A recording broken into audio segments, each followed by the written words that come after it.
Tagore school बावड़ी की online class में आप सभी का एक बार फिर से स्वागत है। सभी स्टूडेंट को गुड मॉर्निंग। आज हमारा 16वां दिन हो चुका है। तो हमने कल 2 प्रश्न किए थे, जिसमें हमने दूसरा प्रश्न किया था मानक रूप में बदलना, पहला प्रश्न हमने किया था सामान्य रूप में बदलना। आज तीसरा अपन वापस करेंगे मानक रूप में व्यक्त करना। और तीसरा जब अपन मानक रूप में व्यक्त करने वाला प्रश्न करेंगे तो उसमें अपन को 5 बेटा करंट जीके के प्रश्न भी याद हो जाएंगे। किसके? करंट जीके के। करंट जीके कह दो या केवल जीके कह दो, सामान्य विज्ञान। तो प्रश्न क्या कहता है तीसरा, निम्नलिखित कथनों में, निम्नलिखित कथन यानी नीचे कथन दिए हुए हैं आपको, जो संख्या प्रकट हो रही है मतलब जो संख्या लिखी हुई है उन संख्याओं को आपको क्या करना है, मानक रूप में व्यक्त करना है। अब मैं डायरेक्ट प्रश्न न लिख के वो पहले प्रश्न दूसरा करूंगा। तीसरा प्रश्न लिखा हुआ है कि जो कथन दिए हुए हैं उनमें जो संख्या है उन संख्याओं को आपको क्या करना है, मानक रूप में व्यक्त करना है। तो पहला है इसका, एक माइक्रोन, एक माइक्रोन बराबर 1/10 मीटर के बराबर होता है, के बराबर होता है। ये लो जी। अब इसका हमें किस में बदलना है, मानक रूप में। पहले तो बताते हैं कि किसको लिखना है। 1 माइक्रोन को तो लिखना नहीं है क्योंकि तो वैसे ही मानक रूप ही है एक तरह से, माने तो सामान्य मानक दोनों सेम ही हो गया एक का। तो ये वाली जो संख्या है 1/100000 यानी 6 बार 0 इसमें दे रखा है। तो ये कितना है, 1/10 लाख, तो मीटर के बराबर होता है। तो हमें क्या करना है, 1/10 लाख यानी 6 0 है बेटा,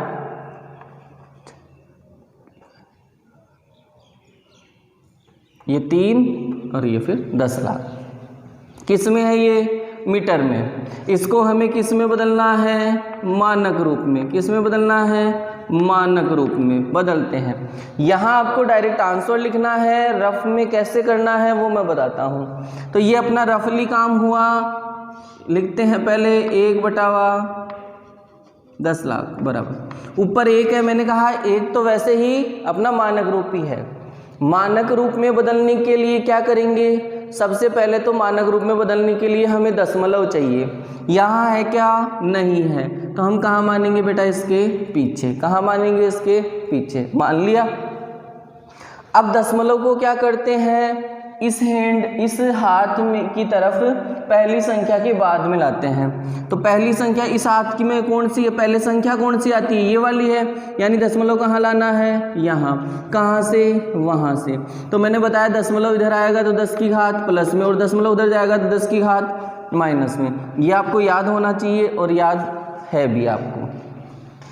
दशमलव यहाँ लाएंगे तो लिखो बेटा, संख्या लिखो, क्या हो जाएगा, 1 पॉइंट, आगे 0 है, कोई ये नहीं है तो लिखने की जरूरत नहीं है, लिखो तो आप लिख भी सकते हो, 0 लिख सकते हो, ठीक है। इंटू 10 की घात, कितनी संख्या लाए, 1 2 3 4 5 और 6, तो 10 की घात कितनी हो गई, 6। मैंने कहा ये बात समझने वाली है कि जैसे अगर यहाँ होता 17 तो यहाँ क्या लिखते, 1.7, 1.7। यहाँ क्या आ गया, केवल 1.0। तो 0 अगर की 2 संख्याओं के बीच में नहीं आए तो 0 को नहीं लिखना है, तो हमने 0 को नहीं लिखा। आगे बात करते हैं। तो आगे बात क्या हुआ कि यदि किसी संख्या के पीछे पॉइंट लगा हुआ है और पॉइंट के बाद में कोई संख्या नहीं हो तो उसका कोई मतलब नहीं, हटा दिया। लेकिन मानक रूप में क्या होता है बेटा, अंश हर में संख्या नहीं आनी चाहिए। कहाँ आनी चाहिए, अंश में आनी चाहिए। यानी ये 10 की घात है, इसको कहाँ लेके जाएंगे, ऊपर। तो यहाँ कर देता हूँ एक बार, तो मैं इसको चलो यहीं करेंगे। कितना हुआ बेटा, ध्यान से देखना, ऊपर कितना है 1, 10 की घात 6 किस में है, प्लस में, और ऊपर लेके जाएंगे तो किस में हो जाएगी, माइनस में, सबको पता है -6। अब ऐसे बताओ कि ये 1 नीचे 1 बचा, तो नीचे 1 बचता है तो उसका कोई महत्व नहीं होता, तो इसका आंसर क्या आ जाएगा, 1 × 10 की घात 6, या फिर आप कर सकते हो 10 की घात 6 मीटर, दोनों ही आपके सही है। अगला है इसका दूसरा दे रखा है, एक इलेक्ट्रॉन का आवेश, एक इलेक्ट्रॉन का आवेश, कोई भी तत्व होता है उसमें न्यूट्रॉन, प्रोटॉन और इलेक्ट्रॉन 3 कण पाए जाते हैं, तो उनमें इलेक्ट्रॉन का जो आवेश है वो हमें बताया गया है, तो उसका आवेश होता है 0. ध्यान से देखना कितना जीरो लगाता हूँ, 1 2 3 4 5 6 7 8 9 10 11 12 13 14 15 16 17 18 1 और 6 कूलम होता है। ये आवेश का मात्रक है कूलम। जैसे लंबाई का मात्रक क्या हुआ, मीटर भी हो सकता है, किलोमीटर भी हो सकता है, सेंटीमीटर भी हो सकता है, माइक्रोन भी हो सकता है। ऐसे ही जो आवेश होता है कोई भी कण का, उस आवेश को हम कूलम में मापते हैं। वापस संख्या में गलती मत कर देना, 0 पॉइंट ठीक है, फिर 18 जीरो हैं और फिर कितने हैं 16। तो हमारी संख्या में वापस लिखता हूँ 0.1 2 3 4 5 6 7 8 9 10 11 12 13 14 15 16 17 और 18 और 1 और 6। आओ इसका हमें क्या लिखना है, मानक रूप। क्या लिखना है बेटा, मानक रूप। तो ये जो दशमलव है लगा हुआ तो है ना इसमें दशमलव, इस दशमलव को एक संख्या बाद तक लेके जाना है। यानी यहाँ से ये दशमलव कहाँ जाएगा बेटा, यहाँ जाएगा। कहाँ जाएगा, एक के बाद में। तो कितनी संख्या जाएगा, देखो 1 2 3 4 5 6 7 8 9 10 11 12 13 14 15 16 17 18 और 1 19 संख्या उधर जाएगा। तो पहले तो मैं एक बार मान लो इस दशमलव को मैं यहाँ ले आया तो संख्या क्या बनी, 1.6 × 10 की घात, 1.6 × 10 की घात। उधर लेके गए ना, तो घात किस में आएगी, माइनस में आएगी। आपको पता होना चाहिए, मानक रूप में बदल रहे हैं, उधर लेके जा रहे हैं, माइनस में आएगी। कितनी संख्या उधर लेके गए, 19। तो यहाँ क्या हो जाएगा, -19 कूलम। ये इसको भी हमने क्या कर दिया, मानक रूप में बदल दिया।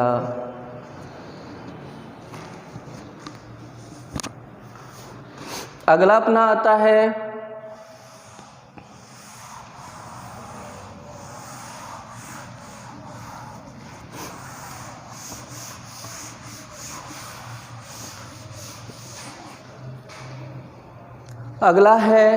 जीवाणु की जो माप होती है। जो जीवाणु बैक्टीरिया होते हैं उनकी माप हमें दे रखी है बेटा। जीवाणु की माप 0.0000005 मीटर होती है या है। जो जीवाणु है और उस जीवाणु की जो माप है वो कितनी होती है बेटा, 0.0000005 मीटर होती है। तो पहले तो एक बार हम इसको ऐसे ही लिख लेते हैं, जीवाणु की माप कितनी है, 0.0000005, यानी पॉइंट के बाद में 6 जीरो है और फिर 5 है। इसको हमें किस में बदलना है, मानक रूप में बदलना है। किस में बदलना है, मानक रूप में बदलना है। तो ये जो दशमलव, पहले देखो इसमें दशमलव तो लगा हुआ है क्या, तो हमारा आंसर क्या होगा, लगा हुआ है। अब इस दशमलव को इधर से एक संख्या बाद तक लेके जाएंगे तो संख्या कौन सी आती है यहाँ पहले 5 ही, यानी यहाँ कहाँ आ जाएगा ये दशमलव, यहाँ मान लो आ गया तो क्या हो जाएगा 5 पॉइंट, आगे कोई संख्या नहीं है तो कोई नहीं लिखी, इंटू 10 की घात किधर लेके आए, इधर। अभी अभी बताया था कि इधर लेके जाएंगे तो किस में घात आएगी, माइनस में। कितनी संख्या लेके आए, 1 2 3 4 5 6 और 7 संख्या इधर लेके आए तो घात कितनी हो जाएगी, माइनस के 7। और आपको पता है ये मीटर में है तो मीटर लगा दो। आपको पता है कि दशमलव के बाद में कोई संख्या नहीं हो तो उस दशमलव का महत्व भी नहीं होता है। तो ये जो जीवाणु की माप क्या हो गई, 5 × 10 की घात माइनस के 7 मीटर हो गई। अगला क्या कहता है अपना, अगला कहता है पौधे की कोशिकाओं की माप। जो पौधा होता है उसमें कोशिकाओं की जो माप है, कोशिकाएं तो जानते होंगे सभी, पौधे की कोशिकाओं की माप। पौधा जो होता है उस पौधे की कोशिकाओं की जो माप है वो होती है बेटा 0.000, एक जीरो रहेगा, 1275 मीटर है। ठीक है, वापस से मैं लिखता हूँ कोशिका की माप कितनी है, 0.1 2 3 4 बार 0, फिर 12 और 7 और 5 मीटर। इसको किस में लिखना है, हमें मानक रूप में लिखना है। किस में लिखना है बेटा, मानक रूप में। तो पहले ये देखो कि इसमें दशमलव तो लगा हुआ है क्या, तो हमारा आंसर क्या होगा, लगा हुआ है। अब दशमलव को हम एक संख्या बाद तक लेके जाएंगे, कौन सी साइड से, इस वाली साइड से। तो इधर एक संख्या, पहले संख्या कौन सी आती है यहाँ पे, ये 1 ही आ गया, यानी कहाँ लेके जाना है हमें, इस 1 के बाद में लेके जाना है। तो क्या मान लो लेके चले गए तो क्या हो जाएगा 1.275 × 10 की घात, यहाँ पॉइंट चला गया। ठीक है, कितनी उधर लेके गए ना, तो इसमें भी उधर लेके गए थे तो घात किस में आएगी, माइनस में।